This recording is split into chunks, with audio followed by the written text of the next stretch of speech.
Assalamualaikum warahmatullahi wabarakatuh.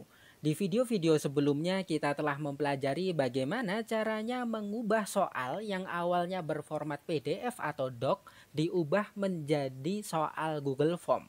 Dan video-video tersebut dapat Anda akses sesuai dengan tautan atau link yang saya cantumkan di bagian bawah, di bagian deskripsi video ini. Nah, pada video kali ini, mari kita pelajari bagaimana caranya memunculkan satu soal dalam satu waktu atau satu halaman. Jadinya misalkan ada siswa yang mengerjakan soal kita, siswa tersebut mengerjakan satu soal, kemudian next soal berikutnya, next muncul soal berikutnya. Jadinya tidak secara keseluruhan seluruh soal muncul serentak di dalam satu halaman. Oke, langkah apa yang harus kita lakukan? Kita buka Google Drive kita terlebih dahulu. Bila belum membuka Google Drive, bisa melalui akun email terlebih dahulu ya. Kemudian di pojok kanan ini ada titik 9, ini diklik kiri sekali, kemudian pilih yang Drive. Kemudian klik kiri sekali Drive ini. Maka secara otomatis kita akan diarahkan ke halaman Google Drive kita yang sesuai dengan akun kita tadi. Langkah selanjutnya kita bisa membuka Google Form yang sudah kita miliki ataupun kita membuat Google Form baru. Oke, untuk tutorial kali ini kita coba menggunakan Google Form yang sudah pernah kita buat ya. Misalkan yang ini. Yang mana ya? Oke, yang soal remedi ini kita coba buka. Kita klik 2 kali. Kalau Anda belum tahu cara mengerjakan atau membuat Google Form dari awal, bisa melihat di video-video sebelumnya ya, di tautan yang saya cantumkan di bagian bawah video ini. Nah ini ya, ini ada 5 soal. Nah ketika kita melihat Google Form ini dan siswa mengerjakan Google Form ini, maka tampilannya akan seperti ini.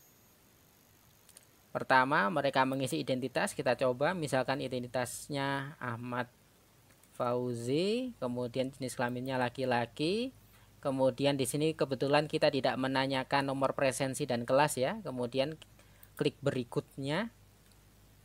Nah, kalau secara alami kan satu halaman memunculkan semua soal. Sekarang kita coba satu halaman satu soal saja. Caranya cukup mudah.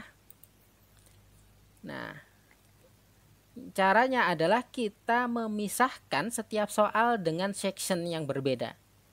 Nah, misalkan kita klik ini ya, nomor 1, kita klik di sembarang tempat.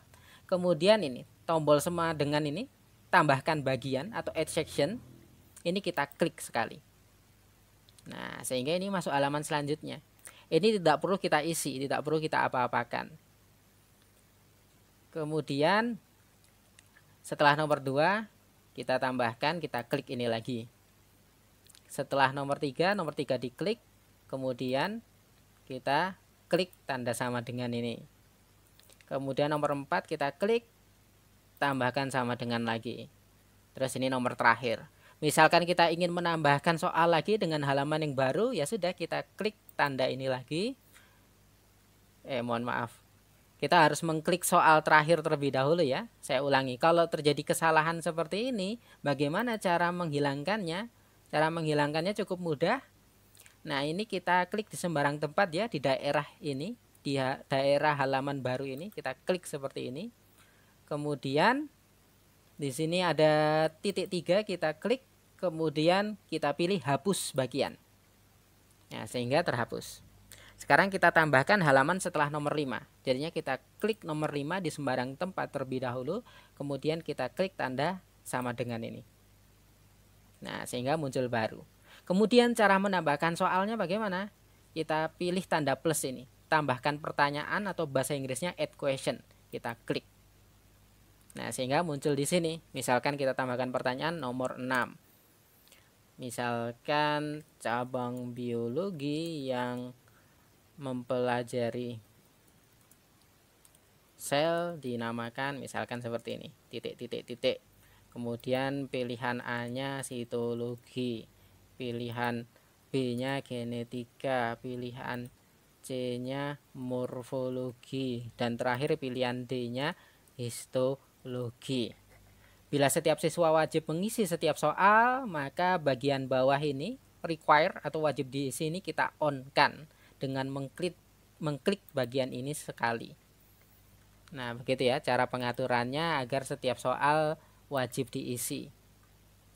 Kalau tidak wajib diisi, boleh dikosongi, maka ini tidak perlu di-on-kan. Begitu. Lalu kalau ada soal bergambar, nah itu bisa disisipkan ya. Cara menyisipkan gambar-gambar di soal maupun pilihan jawaban juga telah kita pelajari di video sebelumnya yang bisa dilihat di link di bawah video ini. Oke, sekarang kita coba lihat tampilan dari soal ini ketika siswa mengerjakan. Nah, bisa menggunakan Pratinjo ini ya. Atau coba misalkan kita kirim link Google Form ini. Ya, klik kirim. Kemudian pilihan yang kedua ini kita klik. Kemudian kita centang perpendek URL atau shorten URL. Kemudian kita klik salin atau copy. Nah, tautan yang tercopy ini yang kita kirimkan ke siswa. Kita buka di Google di tab baru, kemudian kita coba buka Ctrl V. Kita lihat tampilannya. Nah, ini ya. Mereka harus mengisi namanya terlebih dahulu, kemudian jenis kelaminnya, kemudian next berikutnya. Nah, muncul nomor 1 saja. Dia menjawab dahulu, kemudian berikutnya. Kemudian nomor 2 dijawab dulu. Ini saya jawabnya ngawur ya, kemudian berikutnya. Kemudian nomor 3 dijawab, kemudian berikutnya. Dan ini bisa pilih back atau kembali kalau ingin melihat soal sebelumnya lagi. Nomor 4 dipilih, kemudian berikutnya. Kemudian ini nomor 5 ya. Tadi kan kita setting nomor 5 dan nomor 6 kan wajib diisi. Sedangkan nomor 1 sampai 4 tidak wajib diisi. Nah, kalau wajib diisi ini, mereka tidak bisa next terlebih dahulu sebelum mereka memilih jawaban.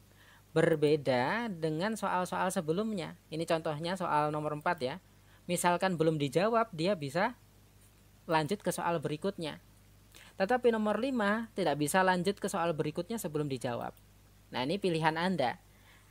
Apakah soalnya wajib dijawab dulu sebelum next, atau boleh next lanjut ke soal berikutnya tanpa menjawab soal yang telah mereka baca. Begitu ya. Kemudian kita coba kerjakan. Ini nomor 6. Misalkan dipilih ini. Kemudian nanti tinggal klik kirim. Nah, sehingga sudah terkirim jawaban siswa. Begitu, bisa nanti kita lihat di responnya.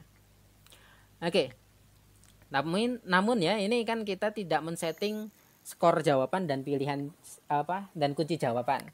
Bagaimana cara mengisi kunci jawaban dan skor jawaban itu juga sudah dijelaskan di video sebelumnya yang bisa kalian akses di salah satu link di bawah video ini. Terima kasih atas perhatiannya. Mohon maaf bila ada kesalahan. Assalamualaikum warahmatullahi wabarakatuh.